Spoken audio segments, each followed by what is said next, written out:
Hello, welcome and welcome back to my YouTube channel. This is Yashvi Sehdev and today we are talking about destiny, free will, कर्म। कुछ भगवत गीता से और कुछ हमारी ज्ञान से जो मैंने अभी भी पढ़ा है। तो प्लीज़, ये कौन सा पक्षी है जो भी है, सो आज इस वीडियो को प्लीज़ लाइक करें, शेयर, कमेंट एंड सब्सक्राइब ज़रूर करना ना भूलें, क्योंकि आज मैं आपको ऐसी चीज़ें बताने वाली हूँ जो शायद पता भी होंगी कुछ लोगों को और कुछ लोगों को नहीं भी पता होंगी। आज हम डेस्टिनी, कर्म, फ्री विल, इन सब चीज़ों के बारे में बात करेंगे। मेरे नोट्स मेरे साथ हैं, तो हम नोट से भी आज बात करेंगे, अपनी बुक से भी आज बात करेंगे। Okay, so let's get started. क्या आपने कभी सोचा है कि जो आपके साथ हो रहा है क्या वो पहले से लिखा हुआ है, लाइक प्री डिसाइडेड है, या कहीं भगवान ने, आप जब पैदा हुए थे तो आपने बोला होगा कि ये किस्मत है, ये भाग्य है? क्या आपको ऐसा लगता है,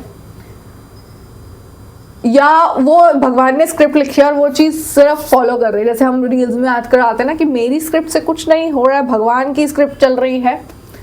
और अगर ऐसा है तो फिर कर्म का क्या मतलब है, फ्री विल का क्या मतलब है? हम कर्म क्यों कर रहे हैं जब ऑलरेडी सब कुछ डिसाइडेड है? आज हम भगवत गीता और वैदिक एस्ट्रोलॉजी यानी मेरे विद्या से इस टॉपिक को समझेंगे। सबसे पहली बात आपको ये समझनी होगी कि हम सबका ना एक पर्पस है, हमारी सोल, क्योंकि हमारी बॉडी का हमारा कोई वो नहीं है, ठीक है? तुम्हें लगता हो कि हमारी बॉडी है, लेकिन हमारी सोल है गाइस। इस दुनिया में आप आए हो तो आप किस रीजन से आए हो, किस पर्पस से आए हो, ये आपको समझना पड़ेगा पहले। भगवान ने आपको क्यों भेजा, संसार में आपको क्यों भेजा, किसी पर्पस, किसी कार्य के लिए भेजा। वैदिक एस्ट्रोलॉजी के अकॉर्डिंग सोल सिर्फ एक बॉडी में नहीं आई है। सोल जो है वो तो कहते हैं कि सोल कभी मरती नहीं है, आत्मा कभी मरती नहीं है, और हर जन्म में कुछ कर्म का फल भोगने, कुछ नए कर्म करने के लिए आती है। आत्मा को सब याद रहता है, बॉडी नहीं होती तो आत्मा को पता होता है कि क्या सही है और क्या गलत है, और आपने क्या कर्म किए थे तभी आपको यहाँ पे आप ये सब भोग रहे हो, इसलिए उस आत्मा का इस बॉडी में जन्म हुआ है। ओके, क्या डेस्टिनी ऑलरेडी फिक्स्ड है? भगवत गीता हमें ये नहीं कहती कि छोटी से बड़ी चीज पहले से लिखी हुई है, लेकिन वैदिक ट्रेडिशन के अनुसार कुछ मेजर इवेंट्स हमारे प्रारब्ध कर्म का हिस्सा हो सकते हैं। जैसे किस घर में जन्म लेना है, कौन सी सिचुएशंस में होगा, किन लोगों से मुलाकात होगी, लेकिन उन सिचुएशन में हम कैसे रिएक्ट करेंगे, वही हमारा प्रेजेंट कर्म है, वही हमारा कर्म है। किसी का एक्सीडेंट हो गया और तुम ऐसे मुंह इधर करके चले गए, वीडियो बना ली, कोई हेल्प कर रहा है उस एक्सीडेंट में किसी की, तो दैट्स व्हाट वी कॉल कर्म। इसीलिए लोग डेस्टिनी और फ्री विल को ऑपोजिट समझते हैं, लेकिन शायद दोनों साथ साथ एग्जिस्ट करते हैं। जैसे मैंने एक्सीडेंट का वो लिया, कोई एक बंदा मुंह बना के चला गया, हो गया ना, एक वीडियो बना रहा है और एक हेल्प कर रहा है। अब कर्म को समझते हैं। बहुत लोग सोचते हैं कि कर्म मतलब सिर्फ गुड डीड्स या बैड डीड्स का ही रिजल्ट होता है, या फिर आप वो अच्छे कर्म कर रहे हो या बुरे कर्म कर रहे हो, यही हमारा कर्म है, यही है। लेकिन कर्म का मतलब सिर्फ ये नहीं है, इसका मतलब है एक्शंस। आपके कर्म यानी कि एक्शंस, आपको ये चीजें करनी, आपको पता लगना चाहिए, इस चीज से आप एस्केप नहीं हो सकते, आप एस्केप कभी हो ही नहीं सकते अपने एक्शन से। जो आप सोचते हो, जो आप बोलते हो, जो आप करते हो, और किसी के लिए भी करते हो, किसी भी इंटेंशन के साथ करते हो, वो आपका कर्म है। ये सब कुछ कर्म है। आप मेरी वीडियो देख रहे हो, ये कर्म है। मैं आपको ये ज्ञान दे रही हूँ, ये कर्म है। कोई पौधे में पानी डाल रहा है, वो उसका कर्म है। कोई किसी को हर्ट कर रहा है, वो उसका कर्म है। और हर कर्म का एक कॉन्सिक्वेंसेस होता है। आप जो आज रियलिटी आप जी रहे हो वैदिक एस्ट्रोलॉजी के अकॉर्डिंग, वो आपके पास्ट कर्मों से रिलेटेड है या इन्फ्लुएंस होकर आ सकता है। आप सोचते हो यार यार इससे तो इतना बुरा किया पूरी लाइफ इतना, लेकिन ये भाई सोने की चम्मच क्यों नहीं छूट रही है इसके हाथ से, सबका बुरा किया है इसने सब कुछ। मेरी लाइफ में बहुत सारे लोग के एग्जाम्पल है भाई, उसके पास्ट कर्म है, किसी जन्म में अच्छा किया होगा तभी उसको यहाँ पे फल मिल रहा है।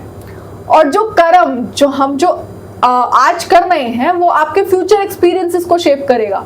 आज नहीं तो कल नहीं तो अगले जन्म में आप अंबानी के बच्चे पैदा हो गया, अच्छा कर्म करो, कपूर खानदान में पैदा होकर आ गए। इसीलिए जो कर्म का जो साइकिल है वो है भाई, वो घूमता रहेगा। आप अच्छे कर्म करोगे आपको अच्छा फल मिलेगा, आप बुरे कर्म करोगे तो आपको बुरा फल मिलेगा। ये पास्ट प्रेजेंट लाइफ फ्यूचर भी ये पूरा घूमता रहेगा। कॉज और इफेक्ट ये सब आता है, फिर नया कॉज आ जाएगा, फिर एक नया इफेक्ट आ जाएगा, फिर एक नया कॉज आ जाएगा, फिर एक इफेक्ट आ जाएगा।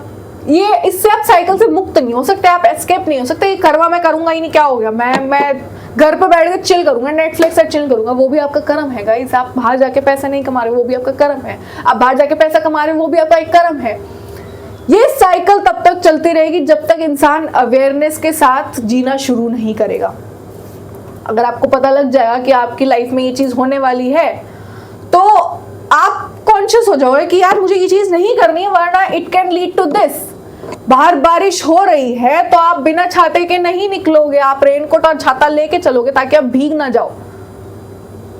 सेंस बन रही है मेरे बात में? वाओ बहुत लोग सोचते हैं एस्ट्रोलॉजिस्ट फ्यूचर बताते हैं, एस्ट्रोलॉजी की बात करते हैं थोड़ी, लेकिन मेरी अंडरस्टैंडिंग से ये कहा है कि एस्ट्रोलॉजी फ्यूचर क्रिएट नहीं करती है, वो आपको बताती है कि ये सब चीजें होने वाली है। आपको ये बताती है कि बारिश हो रही है, अभी 2 घंटे में बारिश होने वाली है गाइस, ये बता दिया। अब तुम्हारी मर्जी है कि आपको छाता लेके जाना है, आपको भीगना है, बाहर जाके रील बनानी है, या फिर रेनकोट पहन के चलना है, या आप गाड़ी से जाओगे स्कूटी से जाओगे, ये आपका कर्म है, आप कॉन्शियस हो जाओगे। एक एस्ट्रोलॉजी सिर्फ आपके कार्मिक पैटर्न्स और प्लैनेटरी इंडिकेशंस को पढ़ने की कोशिश करता है। कुंडली एक तरह से आपका रोड मैप है, रोड मैप डेस्टिनेशन का आइडिया दे सकती है कि ऐसा ऐसा हो सकता है, आपको कहीं जाना तो आपको पता लग जाए कि ये चीजें हैं। वही बात है, बाहर बारिश हो रही है, आपके कर्म है भाई, आपको यहां से नैनीताल जाना है, कैसे गाड़ी चलानी है, रैश ड्राइविंग करनी है, आराम से चलानी है, गाने सुनते बनानी है, भजन सुनते बनानी है, ये आपका कर्म है। और ये ड्राइवर डिसाइड करता है, आप ही डिसाइड करोगे, आप गाड़ी चला रहे हो, आपकी लाइफ है, और आप ही समझोगे ना कि भाई कैसे क्या चलाना है। अगर मैं रैश ड्राइविंग करूंगा तो एक्सीडेंट हो सकता है, अगर मैं आराम से चलाऊंगा तो आराम से पहुंचूंगा, क्या होगा, थोड़ा लेट पहुंचूंगा ना, क्या हो गया। अब भगवत गीता का सबसे इंपॉर्टेंट पॉइंट, अच्छा I asked one question and I got my answer, तो आज मेरे को क्या आंसर मिला, देखो अध्याय 3 में श्लोक 5 में भगवान जी श्री कृष्ण कहते हैं कि कोई भी व्यक्ति एक पल के लिए भी बिना कर्म के नहीं रह सकता। क्यों? प्रकृति के 3 गुण हमेशा किसी ना किसी के एक्शन की तरफ ले जाते हैं। आप बिना कर्मों के लिए रह ही नहीं सकते। मैंने बोला ना, एस्केप नहीं कर सकते हो आप अगर एस्केप करोगे तो आपका नुकसान भी है।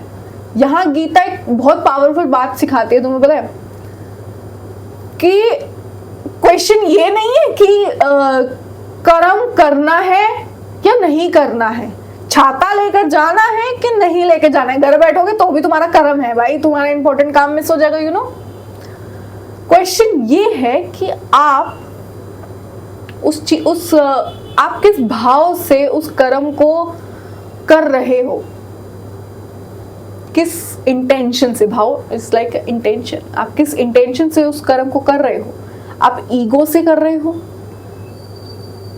सपोज किसी का एक्सीडेंट हुआ है तो आप उसकी हेल्प करने जा रहे हो, किस इंटेंशन से हेल्प करने जा रहे हो कि मैं एक वीडियो बनाऊंगा और मैंने किसी की हेल्प करी है, हाय गाइस मैंने आज बंदे की हेल्प करी है।